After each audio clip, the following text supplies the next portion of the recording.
자, 이 식강 들어가도록 하죠. 자, 금융 파트는 굉장히 중요합니다, 여러분들. 그래서 이제 우리가 계산 문제도 굉장히 어렵기 때문에 천천히 한번 들어가 보도록 할게요.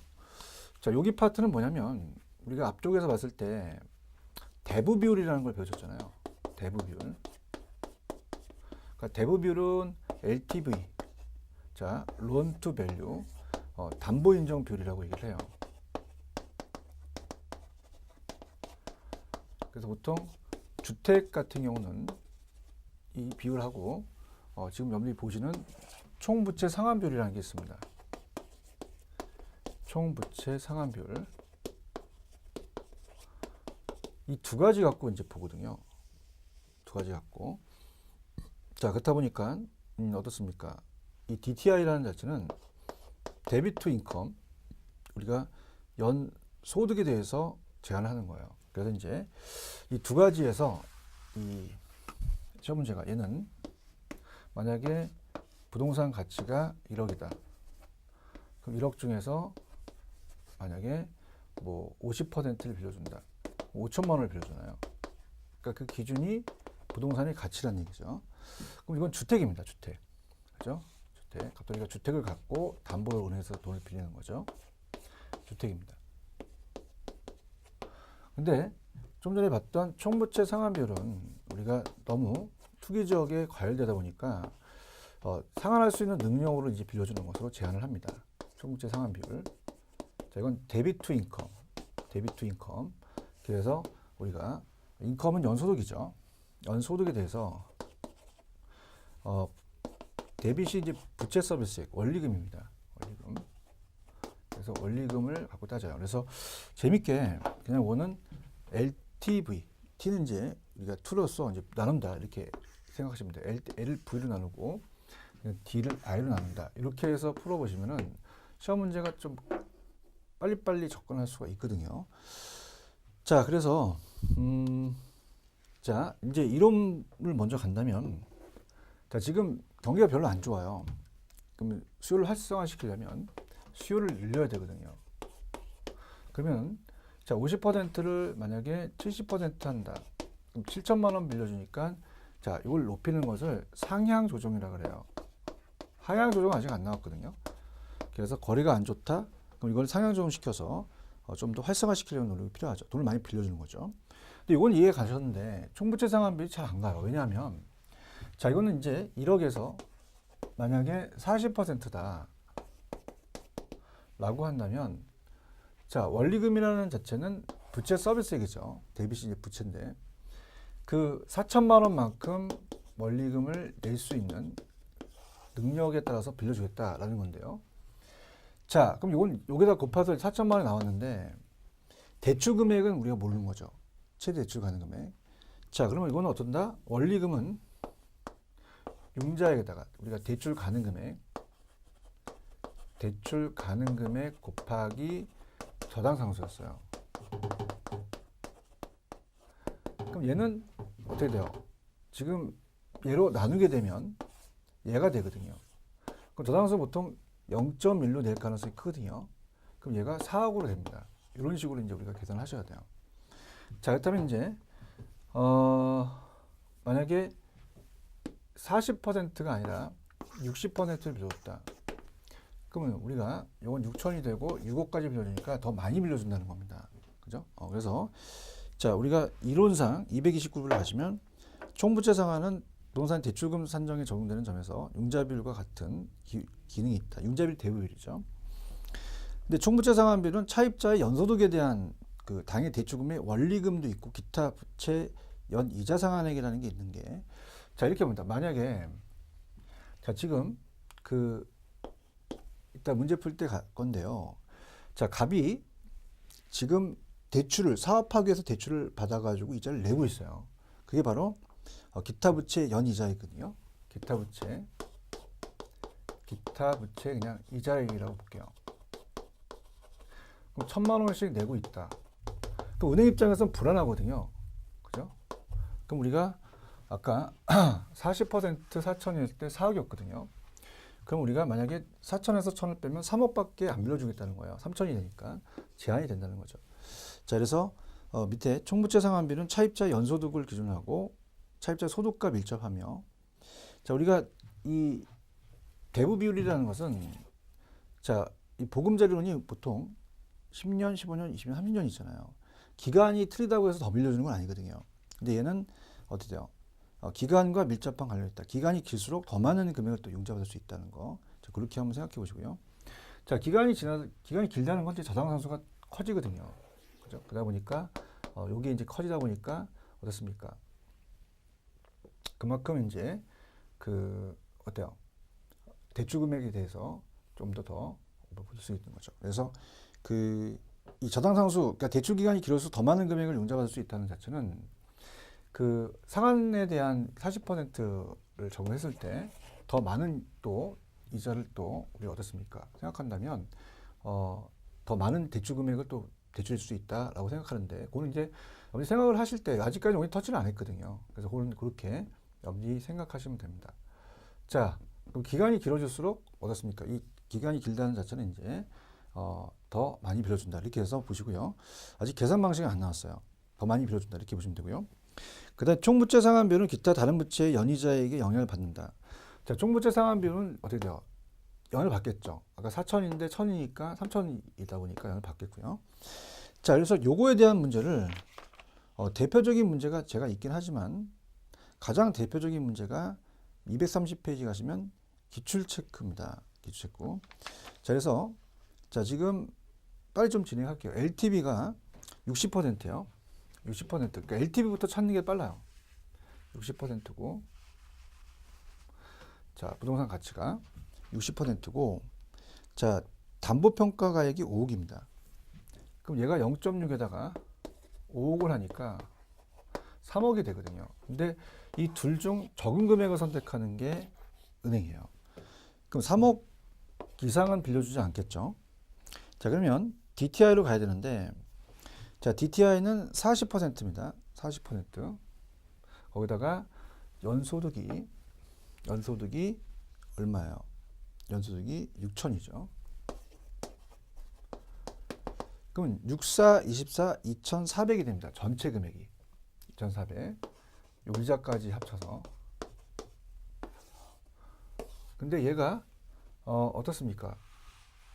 대출을 받아놓은 것 중에서 이자를 내고 있는 금액이 1,200만 원씩 내고 있대요. 그럼 1,200만 원을 빼야 되거든요. 그럼 실질적으로 이건 2,400이 아니라 1,200만 원이 됩니다. 그럼 제가 빨리 저당상수 나누라고 했잖아요. 그럼 저당상수를 나누게 되면은 0.12가 돼요. 그럼 얘가 딱 떨어지니까 2억이 된다는 얘기죠. 자, 이렇게 해서 우리가 정답은 1번이다. 이게 제일 무난한 거고요. 그 다음에 3번은 이론입니다. 오른쪽. 금융기관이 부동산 대출 관련 위험을 줄이는 방법은 LTV와 DTI가 높으면 안 돼요. 은행은 낮춰야 되죠. LTV가 또 높으면 채무행 가능성이 커지니까. 자, 금리 변동이 심할 때는 고정금리로 대출해주고, 자, 부채 감당률이라는 게 나오죠. 1.0 이상이어야만 승인을 해줍니다. 그래서 제일 마지막에 있는 금리 변동을 방어하기 위해서 이자율 수합, 서로 자기가 좋은 상한 조건으로 이제 대출을 이자를 바꾼다는 건데, 참고적으로 그냥 전가시킨다 이렇게 보십시오. 고정을 변동을 바꾸는 건. 자, 그 다음에 작년에 나왔던 문제 우리가 가겠는데요. 좀 어렵습니다. 그래서 234페이지에 나와 있는 문제가 좀 어려워요. 그래서 요거는 일단 제가 예전에 약속을 드렸는데 투자론 202페이지로 한번 가보세요. 투자론 202페이지. 자, 우리가 투자론 202페이지로 가시면, 자, 지금은 주택이었어요. 주택. 근데 이제 주택이 아니라 상업용 부동산입니다. 상업용 부동산. 그래서 상업용 부동산으로 가요. 자, 상업용 부동산이라고 나온 적도 있었고, 자, 그러니까 이 임대료 받는 부동산이죠. 그래서 우리가 부채 감당률은 1보다 커야 된다는 얘기가 있고 그 밑에 문제가 있긴 해요. 근데 여기서 이제 얘기하는 것은 상가를 보유하고 있다 그랬어요. 상가. 자, 이건 주택이 아닙니다. 상가입니다. 그럼 상가도 담보에 대한 가치 비율, 담보 가치 LTV로 정할 수 있고 부채 감당률로 계산할 수도 있거든요. 자, 그래서 상업용 부동산은 부채 감당률로 계산을 합니다. 자, 그럼 일단은 둘 중에서 작은 금액이잖아요. LTV부터 빠르니까 LTV부터 한번 갑시다. LTV는 그냥 곱하면 돼요. 요 LTV하고 부동산 가치하고. 그럼 LTV가 60%고 0.6이 되겠죠. 부동산의 가치가 얼마예요? 거기 보시면은 5억이라고 돼 있잖아요. 자, 그럼 5억에 60%니까 3억이 되겠죠. 그럼 3억 이상은 안 빌려주겠죠. 그죠? 그래서 3억은 이상 안 빌려준다. 이렇게 보시면서 부채 감당률을 구해야 어떻습니까? 부채 감당률이 이제 되겠죠. 추가적인 대출이 밑에 기준 대출이 있으니까 어떻게 돼요? 3억은 정답이 안 되겠죠. 3억에서 1억을 빼더라도 2억밖에 안 되니까요. 그러면 우리가 4번하고 5번은 정답이 안 되겠네요. 그죠? 3억이라고 해도 대출금을 받아놓은 걸 빼야 되니까 추가적인 받을 수 있는 거니까 답은 1번, 2번, 3번까지만 허락하겠네요. 자, 그럼 우리가 부채 감당률이 어려워요. 자, 여기에 부채 감당률. 그래서 어떻게 암기하시라 그랬어요? 제 친구 녀석이 상가 건물을 하나 우리가 어떻습니까? 건물을 샀어요. 그래서 야, 너 임대료 안 나올 수 있는데 왜 샀어? 그랬더니 얘가 지금 LTV를 2를 부채 감당률 2를 받았어요. 크게 받은 거죠. 1.0 이상이 되니까 반드시 승인을 해줘요. 너 왜 그래? 그랬더니 1층에 순두부찌개가 있는데 장사가 너무 잘 된대요. 그럼 그만큼 임대료를 많이 받기 때문에 감당할 능력이 크다는 얘기죠. 그래서 우리가 순영업소득이 있다. 그다음에 우리가 요거는 자 순투부 T가 이제 2가 이제 나눈다는 얘기죠. 순투부. 그래서 부채 감당률을 이렇게 봤을 때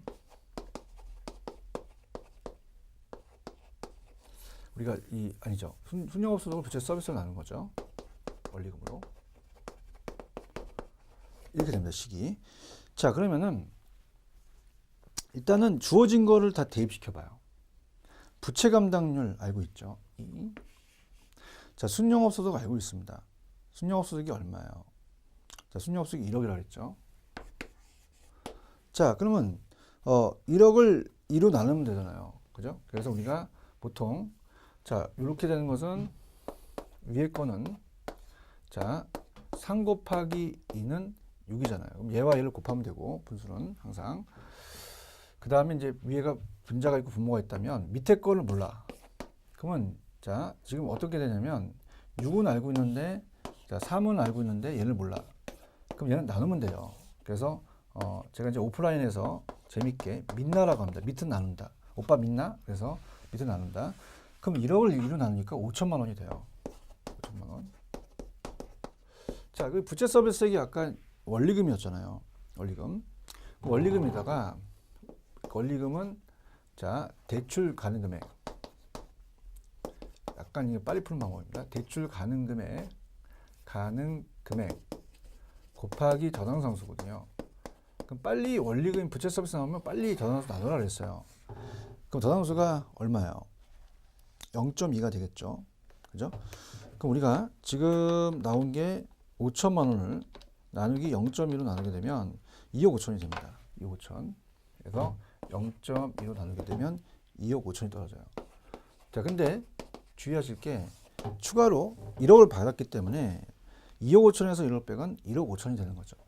자, 그래서 지금 여러분들이 LTV하고 DTI는 주택입니다. 근데 LTV와 부채 감당률은 상가 건물이나 상업용 부동산이기 때문에 이 문제 위주로 좀 가져가세요. 전에 있던 문제가 있는데 그건 제가 문제집에서 다시 한번 기출 문제를 더 연습을 할 겁니다. 됐습니다. 금융 파트 좀 어려워요. 그래서 투자 파트와 금융이 좀 어려운데 자, 일단은 여기 오른쪽에 235페이지로 가시면 저당 채권의 유동화라는 걸 이제 배우십니다. 그래서 유동화 자체를 우리가 이제 그 앞쪽에서 유동성 위험이라는 자체를 가지고 또 연결시키면서 이제 보겠는데요. 자, 여기는 이제 그 어때요? 기본소가 아니기 때문에 제가 그림을 안 그려놨죠. 그래서 1차 저당시장과 2차 저당시장이 있다. 저당 채권에 대한 유동화인데 저당 유동화의 개념인데 자, 이것도 천천히 한번 가보겠습니다. 그림 파트는 천천히 유도를 할게요. 자, 좀 전에 이제 보금자리론이 있다고 그랬었잖아요. 보금자리론. 그래서 보금자리론이 만들어지면서 우리가 한국대금융공사가 그 MBS를 또 발행하거든요. 그래서 이런 구조를 이제 우리 직접 저랑 재미있게 보셔야 됩니다. 자, 그럼 우리가 보금자리론이라고 한번 생각해 보세요. 자, 그래서 우리가 갑돌이가 차입자입니다. 돈 빌리는 차입자고, 자, A은행이 대출자예요. 자, A은행이 대출자다.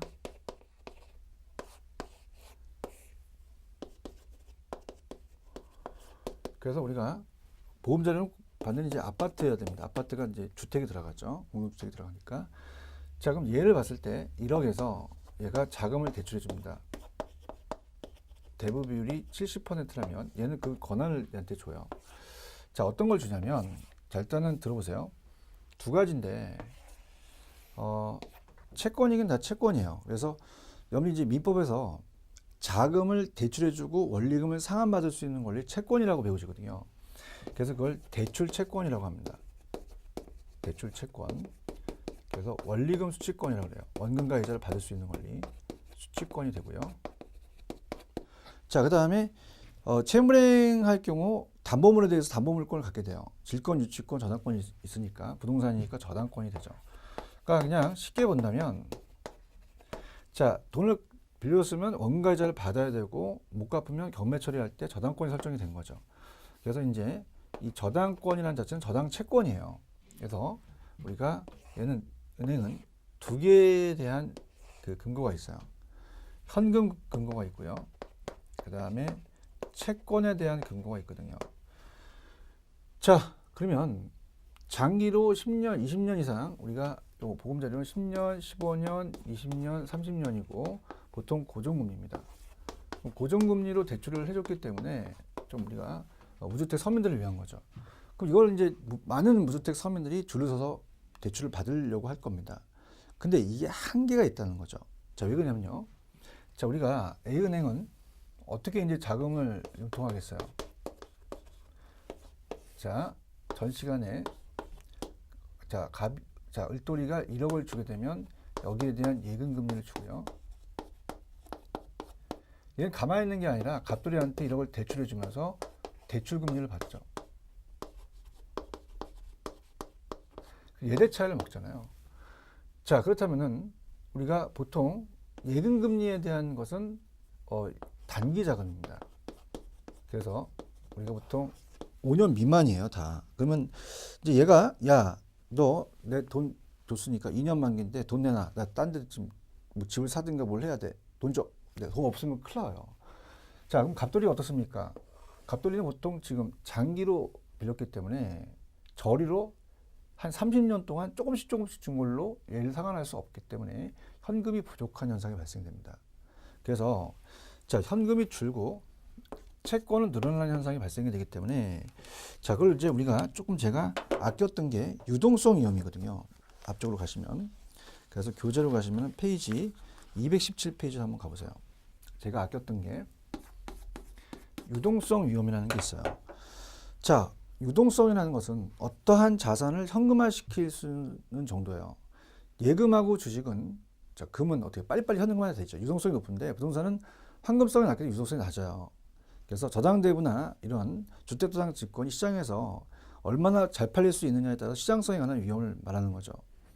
그래서 만약에 이게 잘 팔린다 그러면은 그 금융상품에 낮은 이자를 적용시키기 때문에 우리가 보금자리론 같은 경우는 좀 잘 팔리게끔 중간에 한국주택금융사라고 있거든요.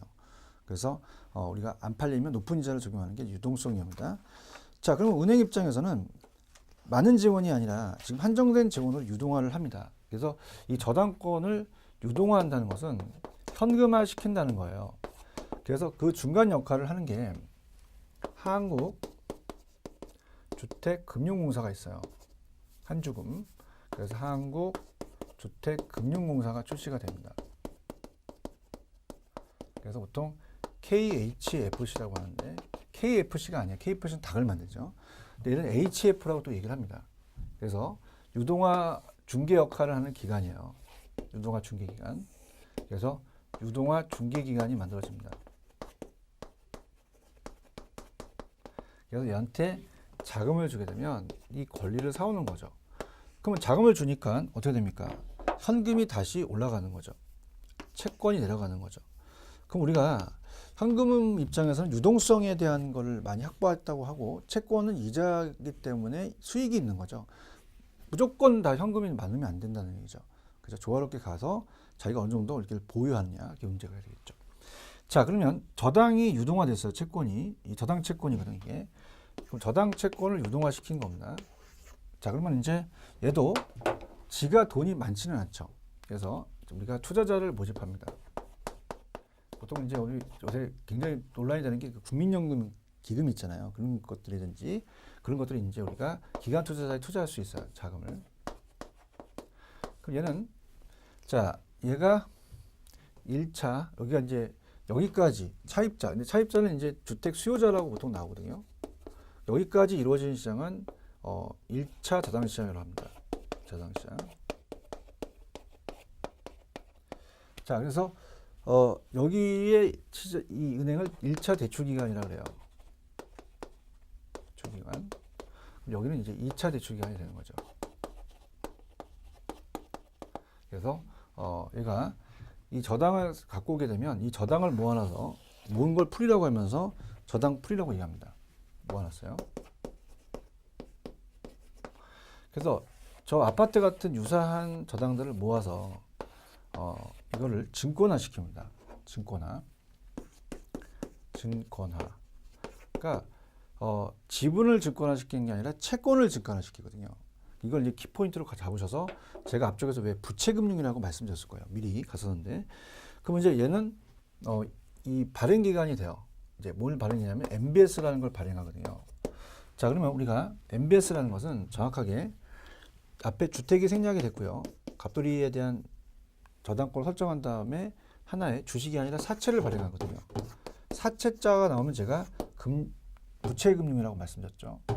주택, 모기지가 저당이며 빼기 담보고 S가 증권이에요. 그래서 채권을 증권화시켰죠. 그럼 우리가 어떻습니까? 이 자체가 여기까지가 2차 자당 시장이 됩니다. 여기. 그래서 1차 자당 시장은 주택 자금을 대출해 줄 시장 이렇게 요새 트렌드로 나옵니다.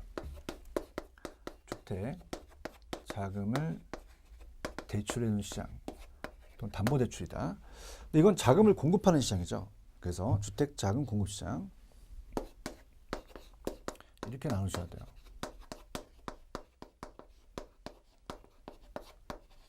그래서 예전에는 나오는 경향이 1차는 저당권이 설정된 시장이고 2차가 저당의 유동화 역할을 한다고 나왔었거든요. 근데 자금 대출과 자금 공급 시장이 계속 뜨고 있습니다. 자, 그러면 얘는 어떻게 돼요? 이따 내용을 보겠지만 얘는 하나의 저당 투자가 됩니다. 그래서 우리가 이자 수익을 먹는 거죠. 이자 수익. 그럼 얘가 원하는 저당 투자자에 대한 수익률이 저당 수익률이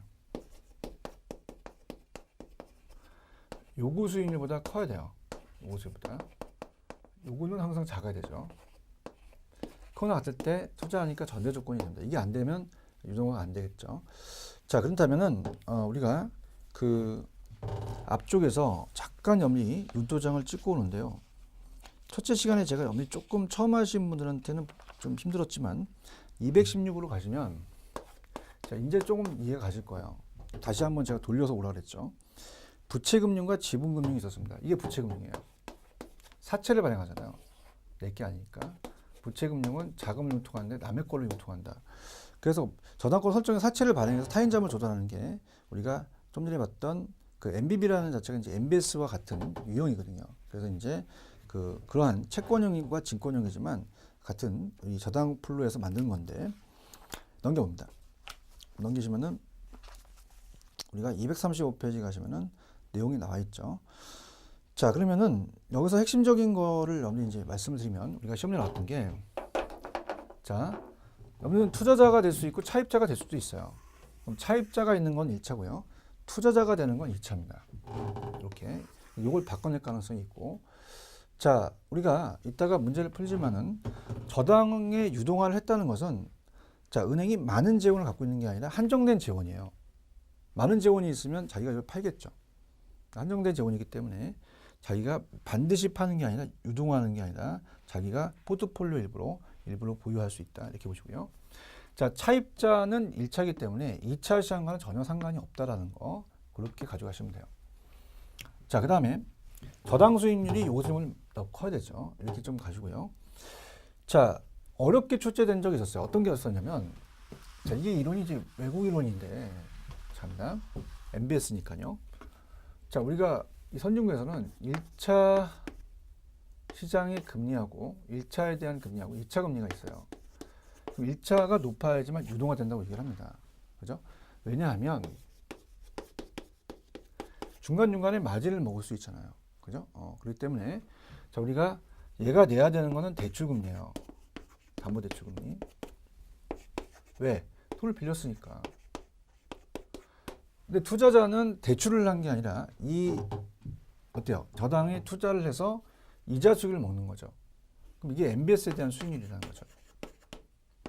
그럼 요즘 요구 수익률을 봤을 때 뭐 반드시는 아니지만 이거를 정기예금 이자로 본다면 이자가 되게 낮아요. 연 1.5% 좀 많이 주죠. 그럼 얘가 한 2%, 2.5% 준다면 메리트가 있는 거거든요. 근데 이거는 우리가 국공채 수익률과 경쟁을 붙습니다. 그렇기 때문에 그렇게 수익을 많이 올리지는 못해요. 그죠? 그래서 2차 금리는 이 MBS에 대한 저당 수익률을 봤을 때 한 연 2.5%다. 그러면 당연히 요거보다 만족을 할 거란 말입니다. 요거 수익률이 반드시 은행이자가 되진 않지만 자, 예금금리를 봤을 때 낮죠. 연 1.5%. 근데 연 1.5% 대출해 주는 시장은 없잖아요. 있으면 저 소개시켜 주십시오. 그죠? 그냥 걷어먹는 거죠. 대출금리는 더 받아요. 요새 대출금리 오른다고 말씀 많이 들으시죠. 그래서 뭐 한 5%까지도 갈 수가 있다는 얘기죠. 그러면 1차 금리가 높아야지만 유동화가 된다는 얘기예요. 1차 비중이 높다. 자, 근데 여러분이 이제 저희 그 강의를 들으면서 1차, 2차 중에서 1차만 그 해에 면제해줘요. 그럼 1차의 비중이 크겠죠. 결론이 몇 차입니까? 1차죠. 열심히 하겠습니다. 1차가 더 높다. 자, 그래서 제가 나오는 것만 좀 찍어 드릴게요. 235페이지 가시면 제가 하라는 대로 자, 의의는 그냥 저당이 유동화라는 걸 그냥 읽어보시고요. 전제 조건에서 자, 어떤 게 중요해요? 2번입니다. 저당 투자자의 그 요구 수익률을 저당 투자 수익률이 요구를 만족해야 되는 건 저당이 더 커야 된다는 얘기예요. 이건 꼭 가져가셔야 돼요. 가져가시고 자, 그 다음에 1차 시장과 2차 시장을 나누셔야 됩니다. 그래서 1차 시장은 차입자, 수요자가 나와요. 그래서 1차는 저당 대부와 수요자, 차입자와 저당 대부의 공급자인 금융기관이 이루어진 시장이고요. 1차 저당 대출자들은 이자 수익을 목적으로 저당을 자신 포트폴리오 일부를 보유기도 한다. 자, 어떻습니까? 이 채권을 유동화시키면 비용이 나가거든요. 자기가 보유할 수도 있고 자금이 없을 때는 2차에 팔기도 하겠죠. 2차입니다. 자금 공급 시장이죠. 자, 여기는 투자자가 나와야 돼요. 저당 대출 기관과 투자자 사이에 저당을 사고 파는 시장을 말하며 저당 대부를 받는 원래의 차입자는 직접 관계가 없다. 자, 트렌드가 예전에는 이거는 1차가 저당 채권이 형성되는 시장이면 2차가 유동화에 기여하는 결정적인 역할을 한다고 돼 있어요. 이렇게 보시고요. 자, 그 다음에 어때요? 2차도 이 저당권을 반드시 유동화하는 게 아니라 자기 포트폴리오 일환으로 보유하기도 하죠. 그래서 그렇게 보시면 되고요. 그 다음에 기능, 효과는 차입자는 어떻게 돼요? 차입기회가 확대되겠죠. 돈을 많이 빌리니까 대출 받을 수 있는 길이 늘어난다. 자, 대출 기간이 이제 또 체크하실 내용입니다. 자, 거기 보시면 1번. 자, 이 채권을 유동화했어요. 그러면 유동성이 증가하고 유동성 위험을 감소한다. 이거 보셔야 됩니다. 시험에 나옵니다. 자, 가볼게요. 자, 어떻게 생각하세요? 자, 유동화를 했어요. 그럼 현금화가 됐단 말이야. 그럼 현금이 많아진다는 것은 유동성이 높다는 거지. 유동성은 높다는 겁니다, 여러분들. 그죠? 근데 어떻습니까? 아까 을돌이가 예치시킨 단기 자금인데 장기로 대출해 주게 되면 거기에 대한 이 수급에 대한 불일치로 인해서 돈을 내줘야 되는 돈이 없을 수 있단 말이에요. 유동성 위험이에요. 그럼 유동화가 됐다는 자체는 현찰로 많은 은행이 대출 여력이 확대되면서 돈을 주다 보니까 유동성 위험은 작아진다는 겁니다. 어렵습니다, 여러분들. 유동성은 높아지는데 위험은 작아져요. 잡으셔야 돼요. 어렵다는 거. 그거 바꿔서 냅니다. 그 다음에 이 지금 아까도 얘기했지만은 한정된 자금이에요. 제한된 자금이 한정된 자금이 나왔었거든요. 자, 우리가 얘가 지금 돈이 많다면은 지가 빌려주죠. 그죠? 돈이 없어. 그죠? 한정된 재원이야. 그럼 우리가 그 많은 재원이 아니라 한정된 재원이 있다면 그걸로 이제 유동화해서 우리가 많은 차입자한테 더 많은 자금 공급을 혜택을 줄 수 있다. 그래서 그 어때요? 이 제한된 자금으로 많은 차입자, 한정된 자금으로 우리가 어떻습니까? 많은 이죠. 그래서 어떻습니까? 이 자체적으로 그렇게 나올 가능성이 큽니다. 그다음 이제 대출 기간의 재무 상태의 건전성이 증가되고 뭐 안정적으로 이제 대출 채권 안정적인 대출 채권이기 때문에 BIS 비율 유지한다. BIS는 이제 국제결제기구에 의해서 BIS에 대해서 자기자본 비율이에요. 현금 보유비율이 많을수록 이 비율이 크거든요. 자, 그렇게 가져가시고요. 넘겨봅니다. 그다음 투자자는 어떻게 돼요? 투자의 장기 채권에 또 투자하기 때문에 투자가 다양한 또 투자의 기회가 확대가 되겠고요. 뭐 정부 입장에서는 뭐 그 어떻습니까? 주택 보급률도 확대시킬 수가 있고 2번만 좀 체크하세요. 2번만. 특히 주택 경기를 간접적으로 조절하는 효과를 가오겠죠. 간접적으로. 수급 불균형을 해소하고 주거의 안정 효과를 또 기할 수 있다. 우리가 한국대금융, 자, A은행이 대출해 주는 거는 수요자만 대출해 주는 게 아니라 이 주택 건설업자도 대출해 주거든요. 근데 교수님 좀 찍어주세요 라고 한다면 저는 오히려 지금 2번을 찍어요. 2번. 자, 우리가 이게 나왔었는데요. 이 효과가 있으려면 주식시장과 같은 다른 자본시장이 오히려 호황시가 아닙니다. 침체시. 호황시 하면은 효과가 없죠. 그 얘네들이 침체시 자금의 흐름이 왜곡되는 걸 방지하는 거죠. 침체시라는 게 키포인트입니다. 자, 그 다음. 자, 우리가 주택 저당증권 이렇게 이제 가는데요. 자, 이걸 가기 전에 자, 우리가 이걸 좀 보여드릴게요. MBS에 대한 종류가 여러 가지가 있긴 해요. 그죠? 여러 가지가 있긴 한데, 자, 그걸 이제 제가 또 편법을 또 가르쳐 드리도록 할 거고요. 자, 여러분들이 넘기시면 한국주택금융공사라고 있습니다. 243페이지. 그래서 243페이지 보시면, 자, 우리 한국주택금융공사의 업무가 시험에 나와요. 그래서 보금자리론을 대해서 우리가 한국 장기 보금자리론을 공부를 하고요. 그다음에 영목이지라는 주택연금제도가 있습니다. 그래서 노인께서 지금 소득이 없다. 그럼 주택담보로 연금을 또 하는 보증 업무를 해주고, 그다음 이제 넘겨보시면은 그 어떻습니까? 지금 발행하는 증권이 두 가지가 있거든요. 그래서 두 가지가 246페이지 가시면 유동화 증권의 발행 업무가 MBB와 MBS라는 게 있어요. 그죠? 그러니까 우리가 지금 MBS에 대한 종류가 MBB라고 얘기를 할 텐데, 그죠? 종류긴 하지만 그 자체가 채권과 증권 형태는 좀 틀리다는 거거든요. 자, 그래서 우리가 이제 1차, 2차 시장을 다 봤고요. 자, 지금 그 두 가지로 이제 나눈다면 MBS와 MBB로 크게 나눕니다. 우리나라에 발행하는 게. 그래서 MBB는 자, 요게 이제 MBS에 대한 종류여서 이제 외국에서는 MBS 종류가 MBB도 하나의 종류라고 얘기하는데, 자, 우리는 이제 MBB는 채권 형태로 보는 거죠. 자, 그래서 MBS의 대표적인 게 이따 배우시겠지만 CMO입니다. CMO. 다계층 채권이에요. 우리는 다계층 채권이다. 그래서 요게 이제 가장 대표적인 MBS의 종류입니다. 자, 증권이죠. 증권 형태고. 자, MBB라는 것은 자, 우리가 주택저당채권 담보부 채권이라고 나왔었어요. 시험 문제 좀 길죠. 주택 저당 채권 담보부 채권이다. 그래서 저당 채권 담보가 들어가니까 얘 부채금융이라고 얘기했었죠. 그럼 우리가 들어볼게요. 밑에 그 장기 모기지로는 소요되는 자금을 주로 이 MBB와 주택저당채권 담보부 채권과 MBS 주택저당증권을 발행해서 조달해요. 그래서 보통 공사가 금융기관부터 양수한 주택저당채권을 이 저당채권이죠. 담보로 주택저당채권 담보부 채권을 발행하고 이 채권은 이제 그 원 소지자한테 원리금을 지급하는 거죠. 근데 이 금융기관부터 양수한 주택저당채권을 기초로 해서 이 증권을 발행하고, 그죠? 이 어떻습니까? 주택저당증권을 발행합니다. 수익자한테 주택저당채권의 관리 운영 및 처분에 생긴 수익을 분배한다는 거죠. 다르다는 얘기예요. 자, 그래서 밑에 이제 MBB와 MBB와 MBS가 다르다는 건 이제 여러분이 아실 겁니다. 그러면 MBB는 채권이죠. 그래서 우리가 주택저당 채권을 담보로 해서 발행한 채권을 말하며, 그래서 MBB의 원리금 상환금을 이제 부담하죠. 공사는. 그다음 밑에 가시면 이제 보통 이거는 발행 기간이 대출금 조기 상환에 따른 위험을 부담해요. 그죠? 발행 기간이. 이건 채권 형태니까 다 넘기지 않기 때문에. 자, MBS는 어떻습니까? 우리가 주택도당 증권이라고 하면서 공사가 이 채권을 기초로 해서 발행한 수익 증권이에요. 자, 그래서 밑에 나와 있는 것까지는 볼 필요는 없고요. 자, 그렇다면 문제가 네 가지를 그냥 암기하실 게 아니라, 아, 그렇구나. MBB하고 MBS는 다르구나. 근데 이제 학문적인 접근은 타 교과서에도 나와 있지만은 네 가지를 묶어서 종류를 다르게 봐요. 그 다음, 자, 우리가 236페이지로 가시면 그 개념에 제가 동그라미 2번에 밑줄 쳤죠. 자, 이렇게 봅니다, 여러분들. 자, 우리가 MBS의 발행은 2차 도당 시장만 하는 게 아니라 1차도 할 수 있어요. 자, 1차도 직접 얘가 다이렉트로 붙어가지고 MBS를 발행하기도 합니다. MBS를. 그래서 지는 이 저당이 이 개별 저당이죠. 개별 저당.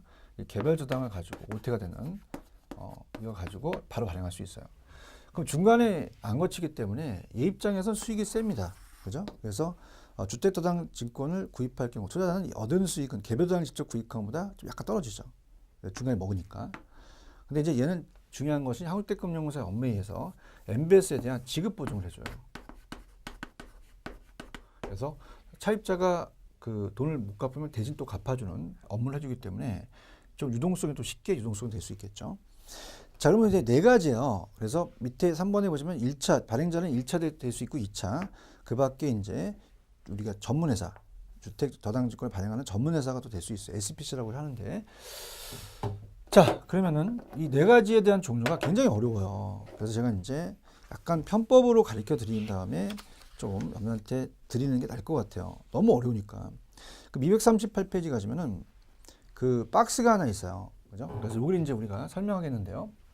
근데 시험 문제는 그렇게 많이 난해하게 나오지는 않습니다. 제가 이제 이 두 가지를 나눠서 우리나라 발행하는 채권이 대표적인 예고, MBS가 CMO입니다라는 것은 이 둘 위주로 시험 문제가 나오거든요. 자, 그러면 우리가 네 가지가 있어요. MPTS하고 MBB하고 MPTO하고 CMO라는 게 있습니다. 자, 그러면은 자, 일단은 편법도 있지만 편법을 버리시고 일단 여러분들이 가야 되는데, 자, 일단 그렇게 할게요. 여러분들이 지금 들어가게 되면은 다른 걸 다 까먹기 때문에 일단은 지금 전체적 틀로서 우리가 좀 보시는 게 좋습니다. 그래서 자, 239로 가시면 기출 체크가 있어요. 기출 체크를 보시게 되면은 자, 우리가 이제 내용이 나와 있는데요. 요거는 이제 옛날 문제지만 한번 볼게요. 부동산 시장의 활성화 방안으로 저당의 유동화를 들 수 있다. 다음 중 설명 중 가장 타당한 것은, 자, 1번 민간의 자금의 장기적 안정적인 확보를 위해서는 시장의 실세 금리를 적용하고 대출자의 소득 수준, 주택 규모, 대출 금액, 대출 기간 최초 구입 여부 등을 구별 없이 대출 금리를 동일하게 적용한다. 대출자의 소득 수준은 아니죠. 차입자죠. 이런 표현도 틀렸고요. 자, 어떻습니까? 차입자에 대해서 신용 상태 및 기타 다른 조건에 따라서도 우리가 다르게 또 만들어야겠죠. 무조건 틀립니다. 그 다음에 2번 채권의 유동화되는 시장은 몇 차요? 2차죠. 그 다음에 자, 3번 2차는 1차에 일단 이루어진 저당을 1차 대출자한테 팔게 되는 시장을 말하므로 우리가 일반 투자자 자신들의 필요한 저당을 사고 팔 수 있다. 맞습니다. 그 다음에 이제 앞쪽에서 제가 4번이 시험에 나왔던 것은 많은 재원이 아니라 한정된 재원입니다. 많은 재원이면 제가 유동할 필요가 없죠, 얘가. 그래서 한정된 재원으로. 자, 그럼 유동화를 했으니까 많은 돈이 들어온다면 일부가 아니라 많은 수요자한테 공급자한테 가죠. 그래서 한정된 재원으로 많은 수요자 공급자 이렇게 하십니다. 우리 공급자한테 돈을 빌려준다 그랬어요. 자, 5번에 가시면은 자, 지금 여기서는 수요자입니다. 수요자가 차입자거든요. 수요자와 금융기관은 2차가 아니라 1차죠. 2차는 투자자가 나와야 돼요. 금융기관 저당 대출 기관과 투자자 사이에서 필요한 저당을 사고 판다. 자, 그 다음에 이제 CMO는 이따 풀어드리고요. 넘기시면은 자, 시간 관계상 3번 문제 같은 건 답만 볼게요. 자, 우리나라의 주택금융제도에 관한 설명도 틀린 것은, 자, 저당채권 유동화는 금융기관은 유동화를 하게 되면 유동성은 높아져요. 유동성 위험이 감소하는 거죠. 그래서 아까 했었고요. 유동성 현금이 많이 들어와서 유동성 높아집니다. 유동성 위험이 감소하는 거죠. 그 다음에 이제 오른쪽에 5번, 6번도 답만 좀 보겠습니다. 자, 5번을 가시면 부동산 시장 및 부동산 금리에 관한 설명 틀린 것은 자, 5번에 가시면은 자금 대출 시장과 자금 공급 시장이 있어요. 자, 5번에 가시면은 주택금융시장 금융위에 수취한 예금으로 주택담보를 대출을 제공한다. 그러면 이거는 앞에 힌트가 나왔네. 자금 공급이 아니라 대출 시장입니다. 자, 뒤에 투자자로부터 자금을 조달해서 주택자금 대출 기간에 공급한다. 그럼 공급 시장이죠. 이 두 가지가 바뀌었어요. 자, 6번에 가시면은 그다음 주택금융에 관한 다음 설명 틀린 것은 4번에 가시면은 대출자를 원하는 수요자가 나와 있거든요. 수요자와 저당 대출 제공하는 금융기관이 나와진 건 2차가 아니라 1차죠. 그죠? 1차 시장은 이 금융기관에서 이 대출채권 형성되는 시장이고 금융기관부터 형성이 됐고 그다음에 이제 이 주택담보대출이죠. 주택자금대출이나 담보대출이나 그래서 이걸 노렸습니다. 자, 요게 나온다면 이 1차와 2차를 그러면 구분해서 공부해야겠구나 라는 걸 꼭 기억하시는데 자, 앞으로 이제 이게 문제예요. 자, 우리가 얘네들 네 가지를 어떻게 이제 구분할 것이냐. 자, 얘는 우리가 나중에 이제 기출문제를 풀게 되면은 내용도 낮지만 패스라고 합니다. 패스. 모기지 패스 수를 하는 건 다 넘겼다는 거예요. 지분형입니다. 지분형. 자, 그래서 우리가 두 가지에 대한 위험이 있다 그랬죠. 자, 두 가지 위험을 봤을 때 우리가 시장 이자율이 낮다. 조기 상환을 하게 됩니다. 조기 상환이요. 차입자 입장에서 대출 금리가 높고 시장 금리가 낮으면 거기에 따라서 우리가 위험하죠. 그 다음에 이제 시장 금리가 높아진다면 그만큼 은행은 수익성이 악화되니까 이자 위험도 생긴다고 말씀드렸습니다. 그럼 자, 이걸 껴안고 간다는 게 누가 안고 가느냐? 바로 원리금 수취권을 진자가 져요. 자, 저당권을 설정했다는 건 나중에 채무행 하게 되면 우리가 소득이 낮아진다는가 차입자가 부동산 가치가 떨어지게 되면 채무행 할 수 있거든요. 그러면 채무 불이행 위험, 채무 불이행 위험에 생기게 되기 위해서 우리가 저당권을 설정했죠. 그래서 나중에 이제 경매 처리한다는 거죠. 경매 처리가 복잡하기 때문에 위험하죠. 근데 이거를 얘가 갖고 있는 게 아니라 다 얘한테 넘겨서 얘는 이걸 다 넘길 수 있어요. 그게 바로 이제 MPTS입니다. 자, 그래서 모기지 패스스루죠. 다 넘긴다는 거예요. 그럼 우리가 원리금 수취권과 저당권을 다 투자자한테 넘깁니다. 투자자가 모든 위험을 지죠. 특히 이제 저당권에 대한 채무행 위험도 지겠지만 중요한 건 원리금 수취권에 대한 조기상환이랍니다. 자, 조기상환을 하게 되면은 어떻습니까? 그걸 투자한 사람이나 은행이 위험하거든요. 그만큼 이자가 이제 끊기니까. 그럼 얘가 이제 지기 때문에 이 조기상환 위험이 들어와서 그걸 이 콜에 대해서 방어하는 걸 콜방어라고 하거든요. 얘는 콜방어가 불가능합니다. 콜방어가 불가능하다. 그래서 조기상환이 들어오게 되면은 우리가 10년, 20년, 30년 상환이 장기다 보니까 한국주택금융공사는 위험해요. 그래서 그거를 우리가 얘한테 야, 콜 들어왔다. 조기상환이 콜 왔으니까 계약 해지하자. 그럼 얘가 이걸 방어할 수 있어야 하는데 못하거든. 왜? 치가 지니까. 그죠? 그래서 나온 게 이제 MBB예요. 자, MBB는 채권형입니다. 그래서 원리금 수취권과 저당권을 발행기관이 그냥 가지고 있어요. 발행기관이. 그럼 조기상환 위험을 누가 지겠어요? 발행기관이시죠. 그럼 조기상환 위험이 투자까지 안 오기 때문에 콜방어가 자, 아까 콜방어가 얘는 불가능했죠. 투자자가. 근데 얘는 콜방어가 가능합니다. 가능하다. 그래서 나온 게 이제 MPTB와 CMO예요. 자, MPTB는 혼합형입니다. 모기지 페이수죠. 페이이기 때문에 우리가 이걸 가는데 자, 이렇게 합니다. 지금 시간이 좀 걸릴 것 같아서요. 좀 정리를 한 다음에 좀 다음 시간 넘기겠습니다. 저당시장은 1차와 2차가 있다. 1차는 자금의 대출시장, 2차는 자금의 공급시장. 자, 1차는 저당채권 형성되는 시장, 2차는 저당채권에 대해서 유동화되는 시장이다. 자, 차입자와 2차는 전혀 상관이 없고요. 1차 대출기간과 2차 대출기간, 저당권을 반드시 유동하는 게 아니라 자기가 보유할 수 있더라. 이렇게 보십니다. 저당투자의 수익률이 여기보다 만족해야 되고 1차 금리가 높아야 되더라. 이런 것들이 이제 문제 풀이 때 할 거거든요. 기출문제. 그래서 1차와 2차를 꼭 구분해서 바꿀 수 있으니까 여러분이 준비해 놓으셔야 돼요. 그 다음에 이제 아까 이 유동화하게 되면은 유동성이 높아지만 유동성 위험은 감소하더라. 자, 얘는 한정된 재원으로 많은 사람 수요자 공급자에게 또 대출해 주고요. 자, 이 시장이 자본시장 같은 주식시장 같은 시장이 침체되었을 때 오히려 자금의 흐름에 왜곡된 걸 방지하더라. 그렇게 정리하시면 됩니다. 자, 그래서 우리가 MBS에 대한 종류는 시간이 좀 걸려요. 그래서 이건 제가 쉬었다 들어가도록 하겠습니다. 좀만 쉬었다 가시죠.